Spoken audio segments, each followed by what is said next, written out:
జయ గురుదేవ దత్త. భక్తులకు మనవి. జనవరి 6వ తేదీ రోజున మన దేవాలయంలో సహస్రాధిక రుచికర చిత్రాన్న పూజ కార్యక్రమాన్ని నిర్వహిస్తూ ఉన్నాం. మన దేవాలయంలో స్వామివారికి ప్రతిరోజు ఆలయంలోనే శుచిగా శుభ్రంగా మడితో వండినటువంటి పదార్థం మాత్రమే నైవేద్యం సమర్పిస్తాం.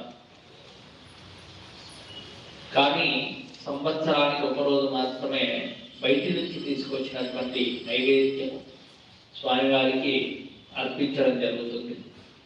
అంత పవిత్రంగా ఈ యొక్క దేవాలయంలో స్వామివారి యొక్క పూజా కైంకర్యాలు నిర్వహించబడతాయి. ఈ సహస్రాధిక రుచికర చిత్రాన్న పూజ అంటే 1000 కిలోలకు పైగా చింతపండుతో మాత్రమే తయారు చేసినటువంటి పులిహోరను స్వామివారికి నివేదన చేసే ఉత్సవం.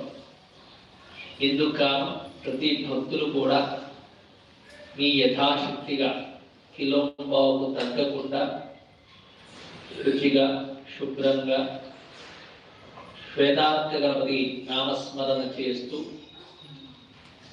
చింతపండుతో మాత్రమే తయారు చేసినటువంటి పులిహోరను జనవరి 6వ తేదీ సాయంత్రం 5 గంటల లోపు ఆలయానికి అందించవలసిందిగా తెలియజేస్తూ ఉన్నాను.